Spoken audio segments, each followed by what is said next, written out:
Stories are powerful. We are blessed to have so much stories amongst us in spaces. Minsan nakakalimutan natin how these things impact lives, generations, when they get to be part of these stories. So my name is Manu Reyes, and I'm a coffee shop owner, a small business owner of a coffee shop named Kape.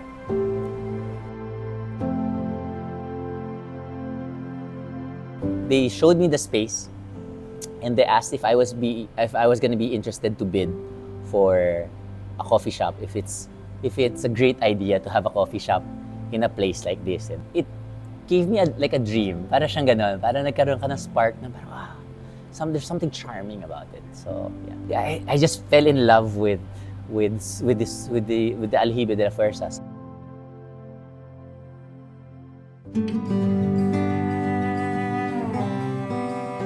The Aljibe there at Fort Santiago is basically just a part of the Casa Castellano, which was the residence of the commander of the Fort Santiago. It's basically just a piece of a larger structure. This big structure was destroyed during the Second World War, but fortunately for us, remnants still survive and exist till today.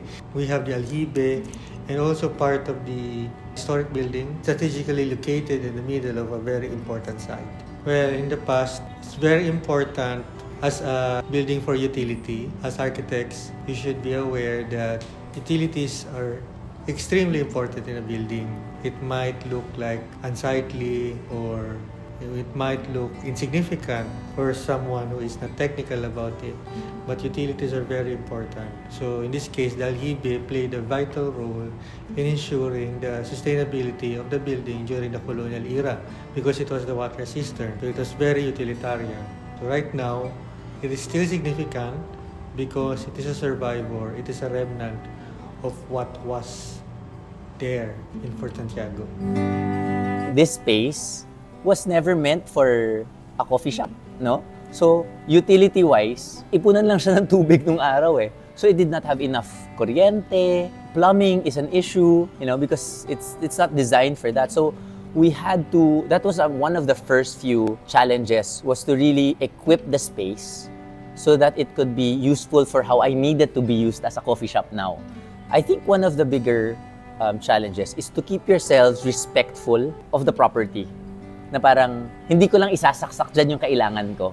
Kailangan ko isipin yung, paano ko siya re-respetuhin. It being a heritage, historical piece of property, I want to be respectful of that. I have to step back and say, no, what does the place offer? What can it handle? And how can I adapt to what the place also offers? So napakahalaga na adaptive reuse. Kasi you're saving the structure, bringing new life into it, but still, nandun pa rin siya, no? Hindi siya kagaya nung facadism, which is not a form of conservation, it's actually destruction, no? Because you're just saving the skin of the building and nothing much about it. And the skin is not the entirety of the story of the building, no? So your facade is not the entirety. Well, in terms of Intramuros kasi, it's designated as a monument to the Spanish colonial period. Mind you, it's not a monument to Spain. It's a monument to that time period.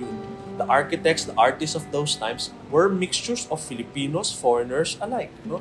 Hindi siya tribute sa mga Kastila. When we restore these buildings, hindi siya dahil to glorify yung kanilang mga pinaggagawa. No? Rather, it is to give Filipinos a glimpse of that part of their history.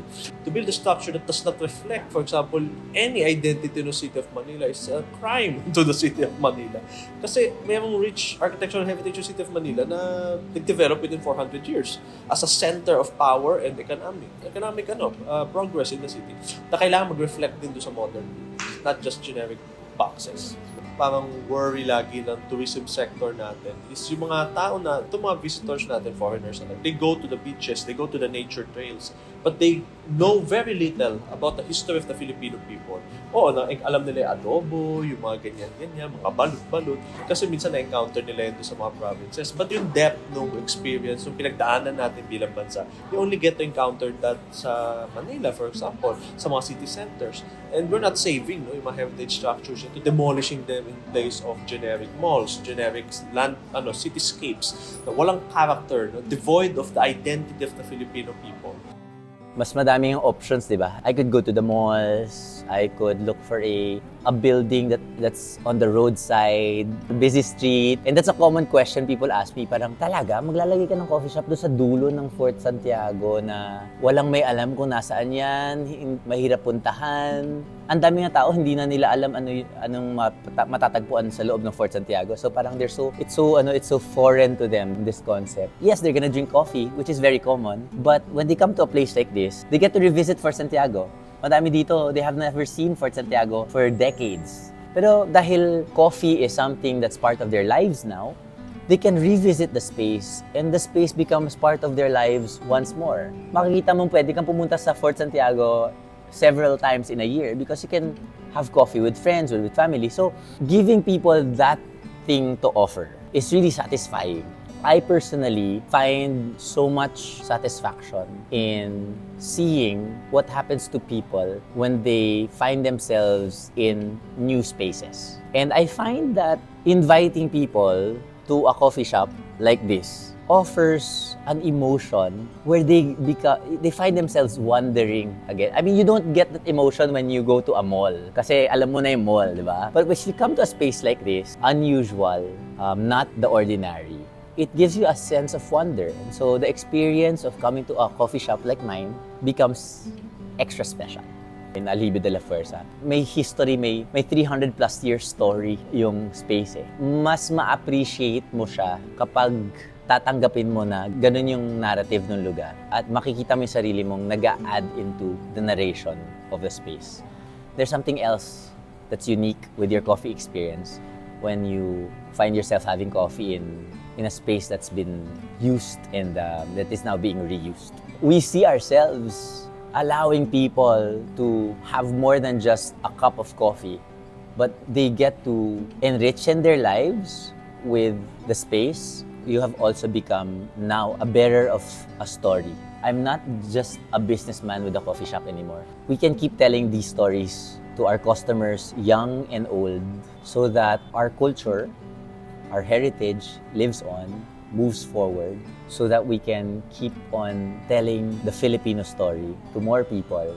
And you will be surprised na you offer much more now than just your product or your service. This time, you're offering culture, heritage, and the stories of these walls.